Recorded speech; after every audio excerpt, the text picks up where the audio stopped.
Hi there. It's our pleasure having you on board as we journey through another informative weekend edition of Jamaica Magazine. I'm your host, Theodore Henry. Today we'll be looking at the history of coronavirus vaccine development, efficacy and safety. And let's also see how residents have joined together to support government's One Tablet Per Child initiative. Plus, we find out the meaning of disaster watches and warnings. Sit back and relax for these and more interesting features right after this important message.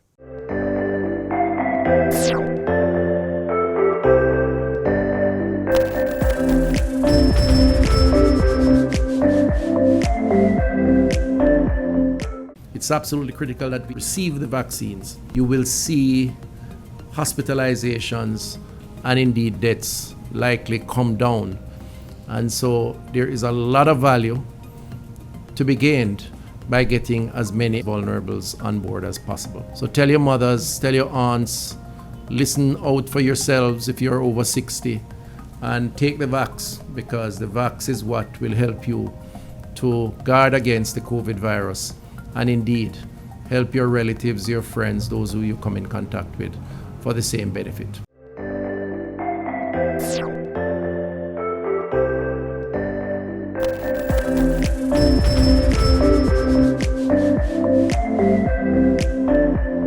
Countries across the globe have been inoculating their populations with coronavirus vaccines.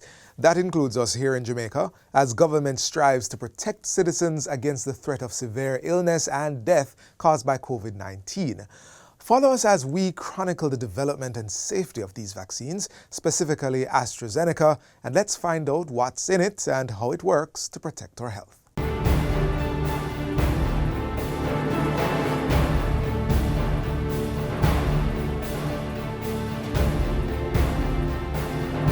In 2005, this huge global scare with SARS, the severe acute respiratory syndrome, when people were dying in Hong Kong and the Far East, and some cases even came to New York.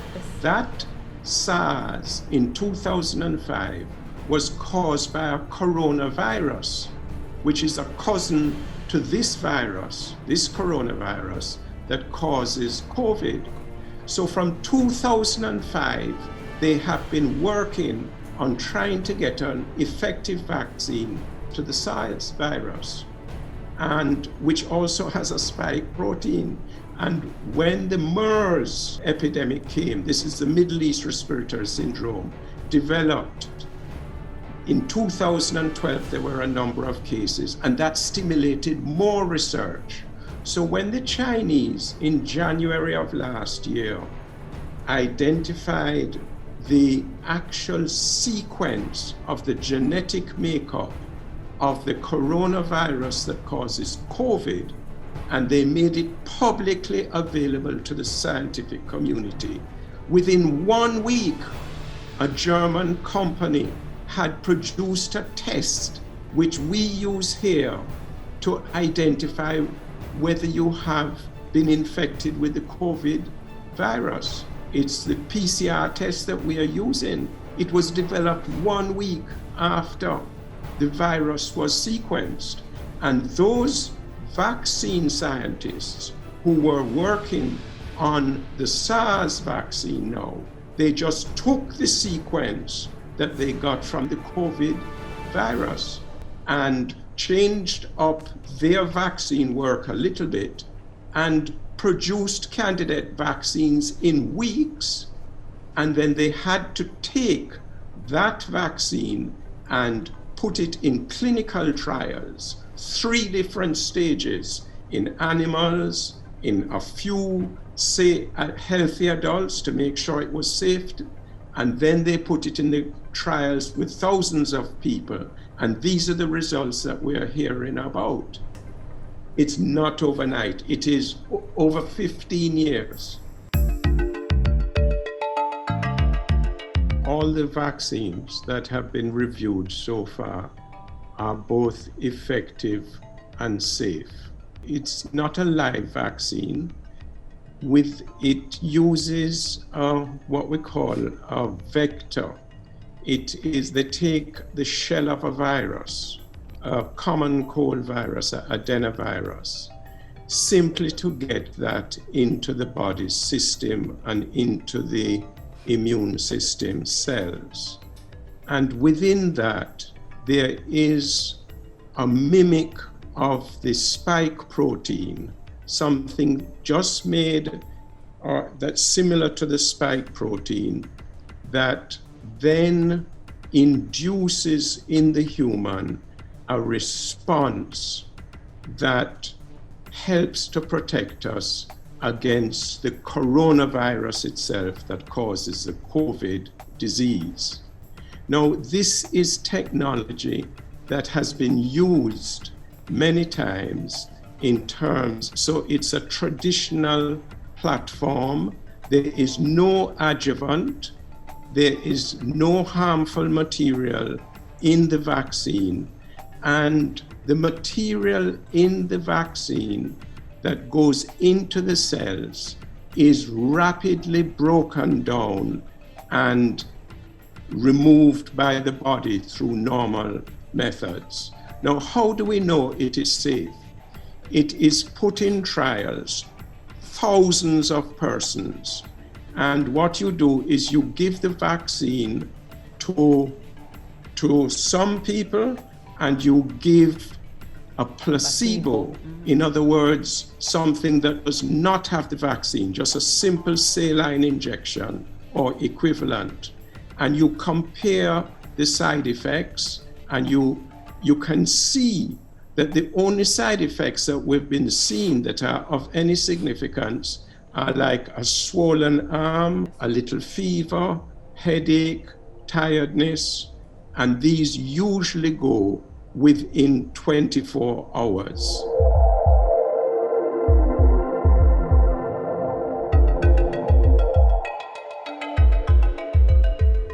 Now, why it's so important to have this comparison group that you give the placebo is because in every population, you will find that people develop different conditions from time to time.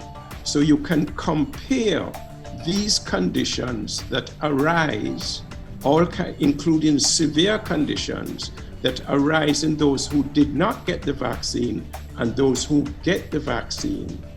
And you can see that there is a similar pattern of these conditions that arise. But in the people who get the vaccine, there are signs, the response of the body, the little fever, headache, and the local reaction tells you that the body is responding to the vaccine and developing the antibodies and the cells that protect you against the COVID. There are very few cases of severe COVID requiring hospitalization in persons who are vaccinated. These vaccines are very effective and safe. When you get the vaccine, the body has to respond to it. So if you get exposed within the next week, it means that you could still become infected. So you still have to keep on your mask, maintain physical distancing. Now, the AstraZeneca vaccine, it takes on average, I would say, 2 to 4 weeks for you to really begin to develop good immunity. Yes. And then you get your second dose after 4 to 12 weeks. And that immunity shows to be very, very good, because among the persons who have 2 doses, very few of them got the COVID, very few of them. But even after 1 dose, you could see where after a few weeks, persons were protected from COVID, but the protection was not as full as when you got the second dose. Vaccine trials have shown they have been taking place on all continents, And we have now in trials tested the vaccine in hundreds of thousands of people. These are very safe vaccines and we don't anticipate any adverse reaction. The drug companies working through the COVAX arrangement that the WHO, World Health Organization, has coordinated have said that the countries that are accessing the vaccines should sign an indemnity to essentially rid them of liability should anything happen. And that was the basis on which we would access the vaccine. The fact is that the process of getting to a vaccine, which the WHO would have validated, as was said earlier by Dr. Figueroa, gives us the comfort that we are getting a good product, a safe product. We recognize because of the emergency approval process why they would take this position. And what the government has done in response to that, or is doing in response, the government clearly will have to take on that responsibility. And so the Attorney General's Chamber, having gone through a process of discussion within the cabinet, would make necessary legal arrangements to meet those requirements. But at the same time, as a government, we clearly appreciate and understand that we have an obligation to our citizens. So we say to citizens, there is no need to fear. This is a safe product.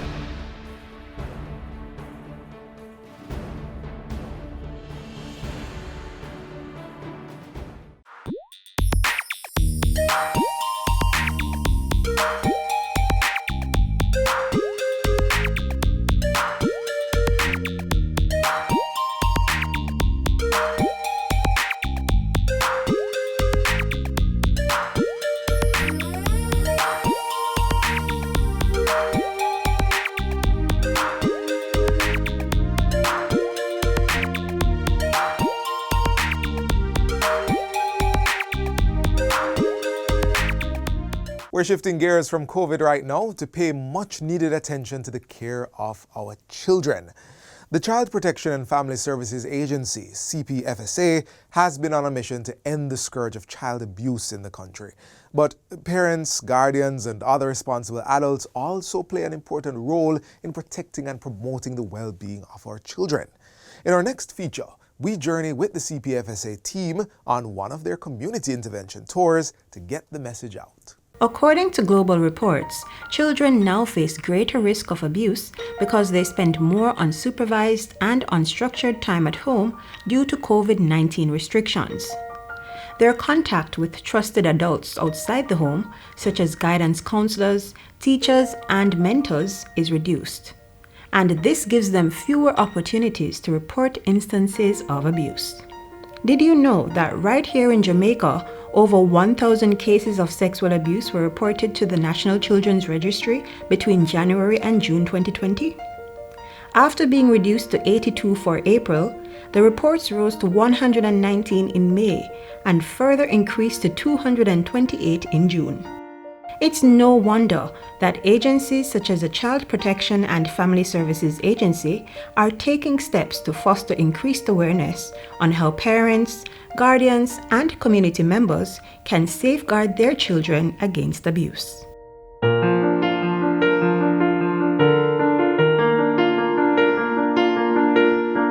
Today we are in Yalos on one of our regular sensitization sessions. But because of COVID, we have taken a different form. So we take the form of a motorcade or a drive-through.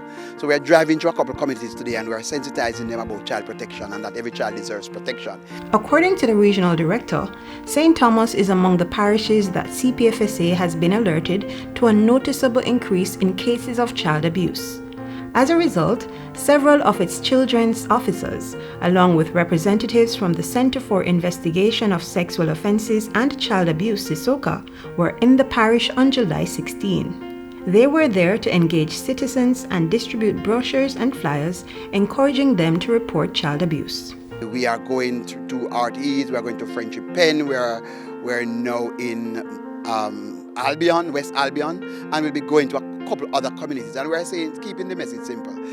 Child protection is everybody's business. You all need to get involved, and we want them to know how to report, where we are, how to get to us. So we're doing stops as well, and we're engaging community members, because we can't, because of COVID and the onset of COVID, we can't just stop sensitizing people, because child protection is very important. He says citizens are being encouraged to learn about some of the things that constitute sexual, emotional, and physical abuse. They must also be aware of the mechanisms that child predators use to lure their victims, such as threats and offering of gifts. It's worth knowing that predators don't always start with doing something overwhelming. Instead, they may engage in touching, grooming, and overexposure. They may show them porn, and over time, this grooming desensitizes the child from realizing that something is not right. Parents, caregivers, and community members are being encouraged to closely monitor individuals with whom children spend their time. Persons should identify and speak out about potentially dangerous situations and report known or suspected cases of abuse by calling 888-PROTECT or contacting the nearest CPFSA regional office in their parish. So we're here, we're making a statement to that. We're here, CPFSA is here, and we'll continue to make ourselves available, and we'll continue to sensitize communities, because it is within the communities that sometimes these abuse happen.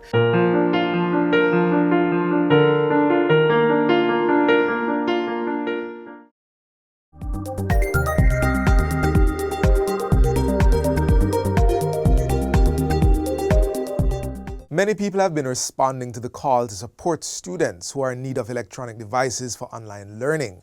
Members of the Salt Spring community are among those helping to get these learning tools into the hands of needy students. Take a look. The Ministry of Education has been leading the charge to equip Jamaica's children with the tools for online and distance learning in this new age of teaching during a global pandemic. The call has been made for individuals and private entities to support this mission, and in Salt Spring St. James, one community outreach group recently answered the call.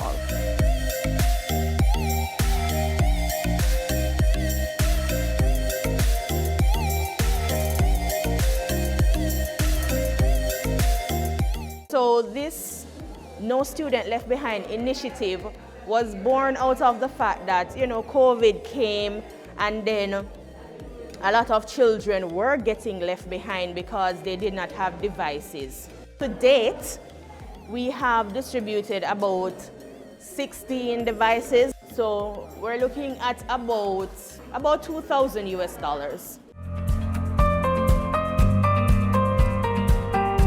What is SCOPE? We are the Salt Spring Community Outreach Program for Empowerment. It is made up of individuals who are from the community of Salt Spring, may have lived in Salt Spring, migrated. So we have a large number of our members in the diaspora. The idea was conceptualized at the end of 2018. So we're roughly about 2 years old now. Our mantra is community capacity building, one family at a time. So it is our aim to help improve the lives of the community of Salt Spring, and even by extension, Flower Hill, because they are neighbors. And we have different projects running in the community. Whatever we're doing, we try to preserve people's dignity.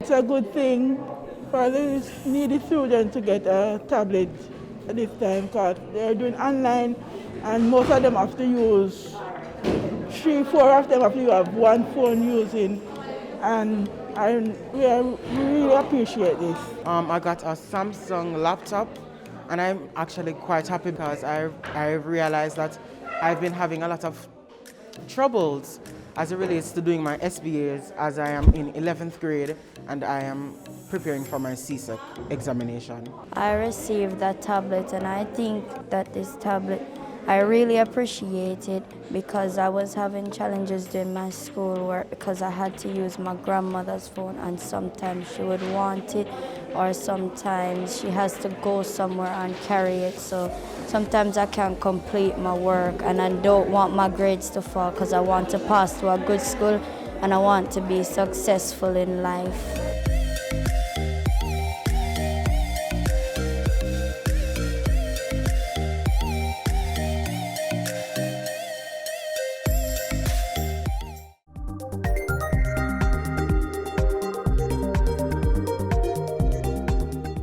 We are in Hurricane Preparedness Month, and before we end today's journey, here's a look at some key things to know about disaster bulletins.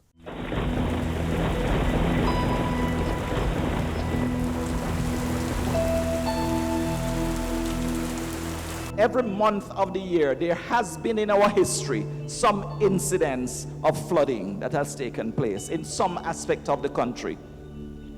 And that is something that we have to take note of. Apart from monitoring and giving the forecast, we are also responsible for warnings. And so there are some warnings that we want you to take special heed to if you consider yourself to be vulnerable in any situation.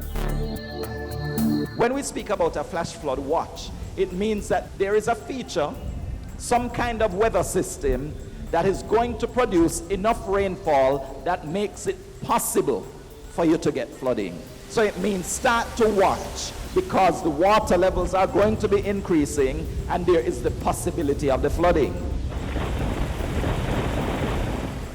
Now, if we start to see that in some area flooding has started to occur, or if we believe that the flooding has been so close to an area that it is going to happen in that area in a short space of time, we will escalate that flash flood watch and refer to it as a flash flood warning. So when we talk about a flash flood warning, it means not only that the flooding is possible, but the flooding either has already started to happen or is going to happen in a very short space of time because it is very close to that area.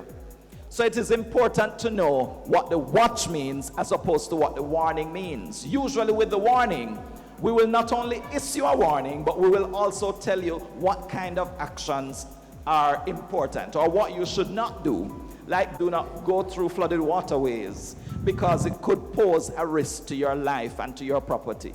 Also, if you live in low-lying or flood-prone areas, if it is an area that is regularly experiencing flooding, a flash flood warning for your area would mean that now is the time to move to higher ground because the flooding has already started or is going to happen very shortly.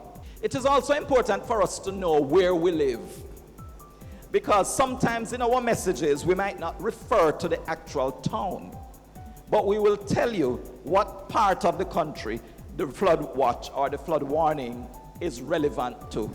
So if we talk about central parishes, we are referring to Clarendon. We're also talking about Manchester. We're also talking about St. Anne. These are central parishes. So you have to be knowledgeable of where you live so that you know whether the message actually applies to you. The messages that we issue for hurricanes and tropical storms are watches and warnings as well, like the flooding. But in this case, for a tropical storm or a hurricane, when we issue a watch, it means the conditions that are associated with the storm or the hurricane are possible within a certain time frame. If you hear tropical storm or hurricane watch, you could get the impact of that system within a day and a half, 36 hours. If we mention that it is a tropical storm or a hurricane warning, it means that you only have 1 day before that thing can affect you. So we are moving to how quickly you need to make sure that you are prepared by naming it a watch or a warning. So the watch is the first level of the alert that there is something that is likely to affect you. But when we move to a warning, it means now is the time to batten down because you most likely are going to experience that storm or hurricane. We might have a tropical wave, which is the least of them, in that it can still cause a lot of rain and it can still cause flooding and devastation, but it will not have very strong winds associated with it.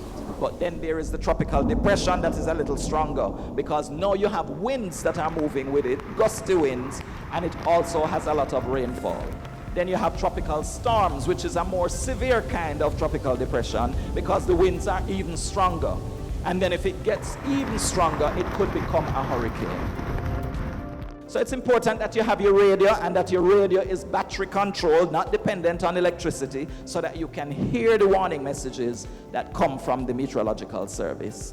Also bear in mind that if you dial 116, you will be able to hear the latest message coming out of the Meteorological Service related to any warnings. We cannot stop paying attention. We cannot let down our guard. You have to prepare yourself and stay prepared until we are out of the threat.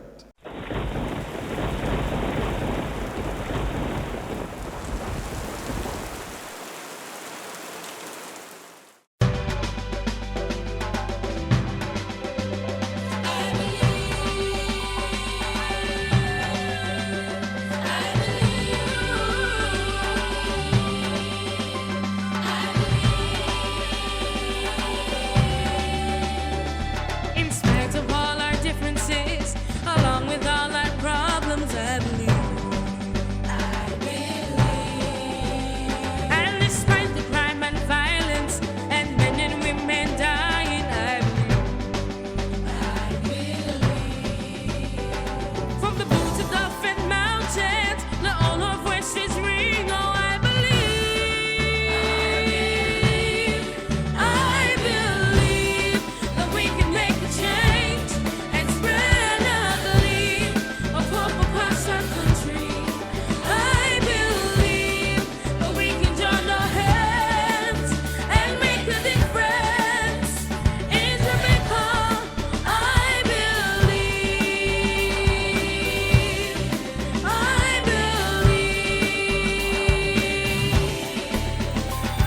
There's nothing wrong with Jamaica that makes it what is right. Oh, I believe.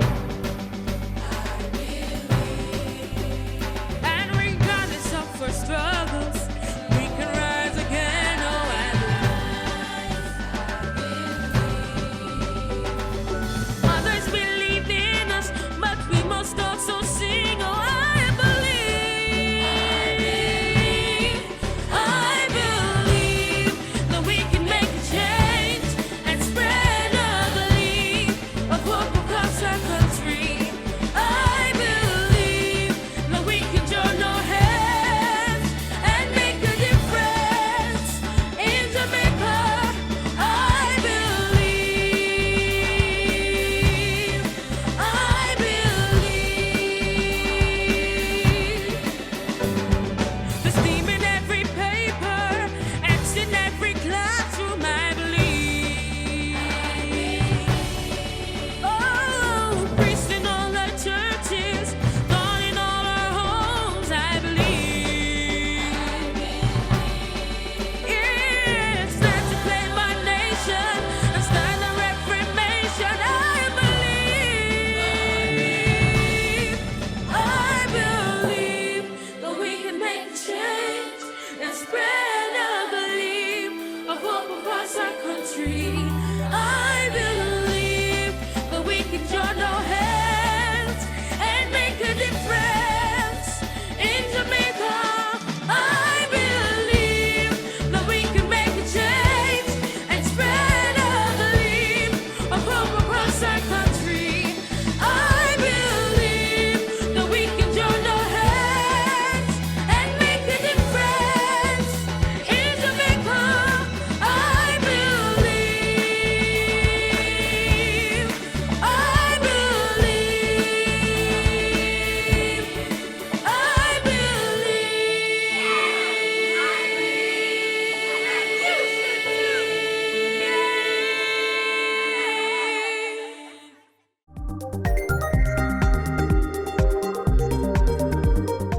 We've come to the end of another wonderful journey. Thank you for your company, but be sure to join us again tomorrow for another show. Until then, continue to watch these and other programs by logging on to our website, jis.gov.jm, or subscribing to our YouTube channel. You can also find us on all the major social media platforms and through our mobile app that's Android and iOS compatible. On behalf of the entire production team, I'm Theodore Henry. Until next time, stay COVID-free and do take care.